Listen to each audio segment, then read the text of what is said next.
ಜಾತ್ಯತೀತ ಜನತಾದಳಕ್ಕೆ ಸದ್ಯ ಪಕ್ಷದ ಅಸ್ತಿತ್ವವನ್ನು ಉಳಿಸಿಕೊಳ್ಳೋದೇ ದೊಡ್ಡ ಸವಾಲಾಗಿದೆ. ಯಾಕಂತಂದ್ರೆ ಆಡಳಿತ ಪಕ್ಷ ಕಾಂಗ್ರೆಸ್ ಜೆಡಿಎಸ್ನ ಶಾಸಕರ ಮೇಲೆ ಕಣ್ಣು ಹಾಕಿದೆ. ಆಪರೇಷನ್ ತಳಮಳ ಸದ್ಯ ಜೆಡಿಎಸ್ ಅನ್ನು ಕಾಡ್ತಾ ಇರೋದು. ಜೆಡಿಎಸ್ ಶಾಸಕರನ್ನ ಆಪರೇಷನ್ ಮಾಡೋದಕ್ಕೆ, ತಮ್ಮ ಪಕ್ಷದ ಕಡೆಗೆ ಸೆಳೆಯೋದಕ್ಕೆ ಕಾಂಗ್ರೆಸ್ ನಾಯಕರು ತುದಿಗಾಲಲ್ಲಿ ನಿಂತಿದ್ದಾರೆ. ಎರಡು ತಂಡಗಳು ಆಕ್ಟಿವ್ ಆಗಿ ಶಾಸಕರನ್ನ ಸೆಳೆಯೋ ಪ್ರಯತ್ನದಲ್ಲಿದೆ. ಇದರಲ್ಲಿ ಬಹುತೇಕ ಕಾಂಗ್ರೆಸ್ ಯಶಸ್ವಿ ಕೂಡ ಆಗಿದೆ ಅನ್ನುವಂಥ ಮಾಹಿತಿ ಸಿಗ್ತಾ ಇದೆ. ಈ ಬಗ್ಗೆ ಹೆಚ್ಚಿನ ಡೀಟೇಲ್ ನೀಡೋದಕ್ಕೆ ನಮ್ಮ ಪ್ರತಿನಿಧಿ ಮಂಜುನಾಥ್ ನೇರ ಸಂಪರ್ಕದಲ್ಲಿ. ಮಂಜುನಾಥ್, ಇರೋದೇ 18 MLAಗಳು, ಅದರಲ್ಲೂ ಕೂಡ ಕಾಂಗ್ರೆಸ್ ಅದರ ಮೇಲೂ ಕೂಡ ಕಣ್ಣು ಹಾಕಿದ್ರೆ ಜೆಡಿಎಸ್ ಪರಿಸ್ಥಿತಿ ಏನಾಗಬೇಡ?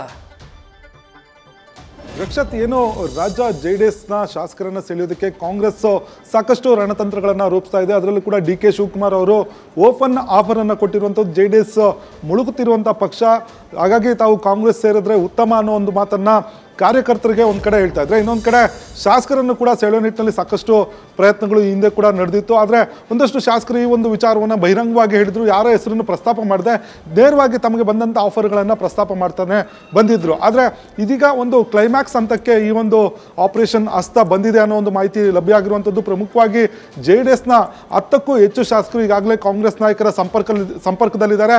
ಅವರೆಲ್ಲರೂ ಕೂಡ ಕಾಂಗ್ರೆಸ್ ಸೇರ್ಪಡೆ ಆಗೋದಕ್ಕೆ ಉತ್ಸುಕರಾಗಿದ್ದಾರೆ ಅನ್ನೋ ಮಾಹಿತಿ ಈಗ ಲಭ್ಯ ಆಗಿರುವಂಥದ್ದು.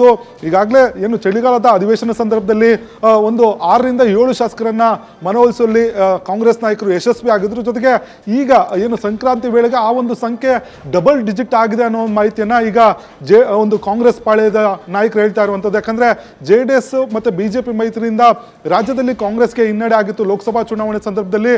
ಜೊತೆಗೆ ಮುಂದಿನ ದಿನಗಳಲ್ಲಿ ಹಳೆ ಮೈಸೂರು ಭಾಗದಲ್ಲಿ ಮತ್ತಷ್ಟು ಪ್ರಾಬಲ್ಯವನ್ನ ಸಾಧಿಸಬೇಕಾದ್ರೆ ಜೆಡಿಎಸ್ ಪಕ್ಷವನ್ನ ಒಂದು ಮುಗಿಸ್ಬೇಕು. ಆ ನಿಟ್ಟಿನಲ್ಲಿ ಅಂದರೆ ಮುಗಿಸಿದ್ರೆ ತಮಗೆ ಲಾಭ ಅನ್ನೋದು ಕಾಂಗ್ರೆಸ್ ನಾಯಕರ ಲೆಕ್ಕಾಚಾರ ಆಗಿರುವಂಥದ್ದು. ಹಾಗಾಗಿ ಏನು ಜೆಡಿಎಸ್ ನಾಯಕರ ಶಾಸಕರನ್ನ ಸೆಳೆಯೋ ನಿಟ್ಟಿನಲ್ಲಿ ಕಾಂಗ್ರೆಸ್ ನಾಯಕರು ಆಕ್ಟಿವ್ ಆಗಿರುವಂಥದ್ದು. ಈಗಾಗಲೇ 2 ತಂಡಗಳು ಈ ಒಂದು ವಿಚಾರದಲ್ಲಿ ಸಾಕಷ್ಟು ಆಕ್ಟಿವ್ ಆಗಿದೆ. ಶಾಸಕರಿಗೆ ಯಾವಾಗ ಪಕ್ಷಕ್ಕೆ ಸೇರ್ಪಡೆ ಆಗಬೇಕು ಅನ್ನೋದ್ರ ಬಗ್ಗೆ ಕೂಡ ಅವರಿಗೆ ಮಾಹಿತಿಯನ್ನು ಕೊಡ್ತಾ ಇರುವಂಥದ್ದು. ಈಗಾಗಲೇ ಆ ಶಾಸಕರನ್ನ ತಮ್ಮ ಹಿಡಿತದಲ್ಲಿ ಇಟ್ಕೊಳ್ಳೋದಕ್ಕೆ ಯಶಸ್ವಿ ಆಗಿದ್ದಾರೆ ಅನ್ನೋ ಚರ್ಚೆ ಕೂಡ ಕಾಂಗ್ರೆಸ್ ಪಾಳ್ಯದಲ್ಲಿ ನಡೀತಾ ಇರುವಂಥದ್ದು. ಆದರೆ ಯಾವಾಗ ಸೇರ್ಪಡೆ ಆಗ್ತಾರೆ ಅನ್ನೋದು ಇನ್ನೂ ನಿಗೂಢವಾಗಿದೆ. ಆದರೆ ಕಾಂಗ್ರೆಸ್ ನಾಯಕರು ಇದಕ್ಕೆ ಬೇಕಾದಂತ ಎಲ್ಲ ಸಿದ್ಧತೆಗಳನ್ನು ಮಾಡಿಕೊಂಡಿರುವಂಥದ್ದು.